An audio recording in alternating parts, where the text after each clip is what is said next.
AITAH for divorcing my husband for asking if he can move on if I die when I have cancer? Story 1. Title says it all really. I have stage 3 cancer. There's a decent chance I die within 5 years. My husband and I have a good marriage. He's not the lead of a romance movie, but he's also not a bad husband. The problem is my husband keeps asking if I die, will I want him to move on? Does he have my blessing to move on? He asked 3 times in the past month alone, and as someone who could die, it doesn't exactly lift up my mood. I know he loves me and wants my blessing to move forward, but geez, leave it till I'm dead before trying to move on. I've realized that he's probably fed up with having a sick wife, and honestly, I'm not out of my mind enough to not notice his resentment and impatience. My family is ready to take me in. I asked for a divorce. I told my husband I was sick of him asking if he could move on because it felt he was eager for me to die. If he didn't want me so bad, I didn't have to die to go away. My cousin works at a family law firm, and they'll be representing me in the divorce. However, my husband and his family are acting like I've lost my mind. They think cancer took away my facilities and I'm trying to run away from a loving husband because my family wants my inheritance, aka the little retirement money I'd have after I exhaust my savings with cancer. I've had friends tell me I'm making a mistake and being too sensitive. AITAH? First comment. Though, my wife fought cancer for 3 long years of repeated chemo and radiation. Every single day, the greatest fear in my life was that I would fail to support her in every way possible. She's my best friend and partner. I need her so f***ing much. When she would try to bring up the possibility of dying, I would refuse to even accept the possibility that it could happen. Just no, we're not going to let that happen.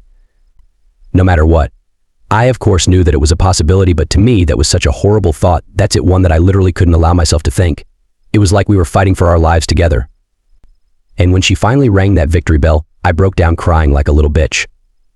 You'll ring that bell too, I pray. All this is to say, your husband is a selfish pile of shit who couldn't spell commitment if one kicked him in what remained of his balls. Edit NTA. Second comment. Des. Now we both crying. I went through a health scare and at 30 had to get tested for 3 different cancers, including breast cancer, which runs in my family. I went through a massive depression for months. My old man refused to let me lay there. He'd help get me up and take care of me. He even helped me with showers. I just went downhill, but he refused to see me like that and even had me laughing after the mammogram. He then took me to get food. I finally got the test results and I had no cancer, thank God. But that was from May to August with no health insurance. I wouldn't trade my man for anything. These stories either revive your hope for humanity or crush it. I'm glad Op has her family to help her. I know you can beat it. My aunt was given 1 year to live with breast cancer and survived 15 years. She looked at it like a date to beat, not a date to give up. May the universe bless you and everyone positive in your life. Definitely not the Story 2. AITAH for canceling my girlfriend's birthday dinner because she burned my Wagyu steaks. I 31M have been in a relationship with my girlfriend 27F for about a year. We cohabitate and have done so for the past 6 months. A couple of weeks back, I blew about $200 ordering some Wagyu steaks. I was looking forward to them coming so much because I love cooking and have never had a real Wagyu steak before. They arrived on Thursday evening last week, and I decided we'd have them for dinner on Friday night.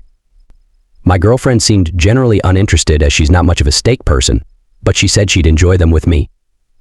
On Friday morning, we had an argument before I went to work. It was really stupid. She disagreed with me on a project that I'm working on involving the garage, and despite the fact that I own the house we live in, kept trying to assert authority over the decisions I made. She then brought up the Wagyu steaks as evidence that I was wasting money on the project and expensive food. I went to work in a bad mood, but I shot her a text in the afternoon saying that I'd like to talk it over a bit when I got home with a cool head. She didn't answer. I left work around 5:30, looking forward to the steaks. But when I walked in the door, there was this horrible smoke smell. My girlfriend greeted me, grabbed my hand, and led me to the table. She said dinner is served. The steaks were pitch black, completely inedible. Eating them would have been a health hazard. I asked what the hell she was thinking, and she theatrically gasped with her hand over her mouth, and then said, "Oh, me." Now, let me get one thing straight here. There is no way she accidentally got those steaks to that condition. Based on our frying pan, she probably turned the heat up as high as it would go, threw them on with no oil or butter, and just let them sit. This was completely intentional. I called her on her lie. She kept being obtuse. She kept using little phrases like, "Oh, aren't you happy?" and, "Oh, weren't you looking forward to these steaks?" I've never been so disgusted with her. Well, her birthday was on Sunday, and I had reservations to a really nice French restaurant for her, her parents, and me. I just flat out told her that I was canceling the reservation. She immediately flipped and told me that her parents were going to be super upset, but I didn't care. She grabbed the steaks and threw them in the garbage where they were going to go anyway, and then stormed off. Sunday came and went.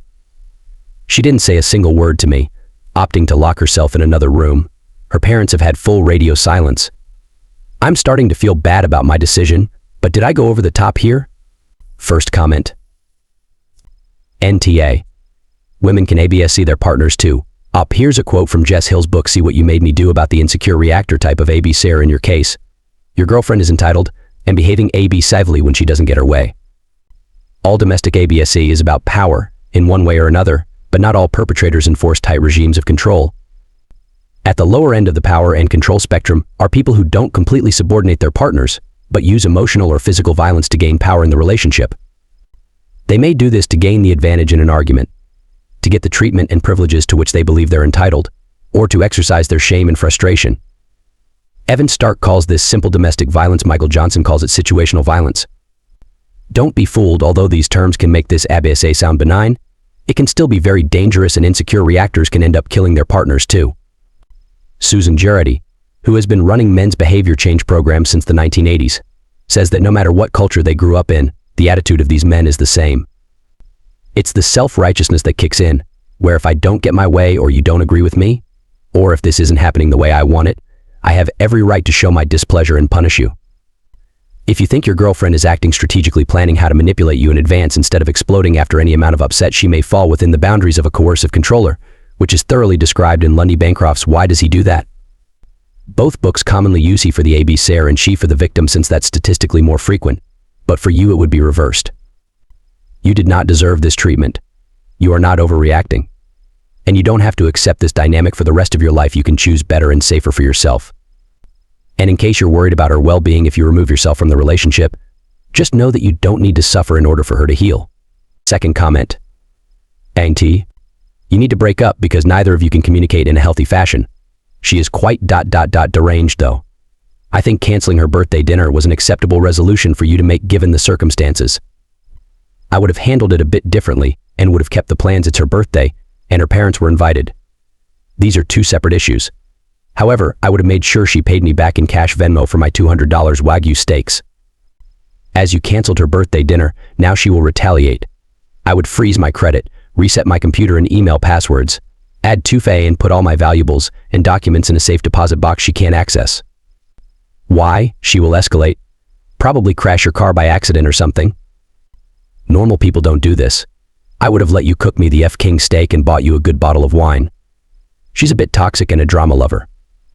This type of entitled person doesn't get their way, will cheat on you in 10 years and blame shift that her cheating your fault because you didn't listen to her and she felt unheard.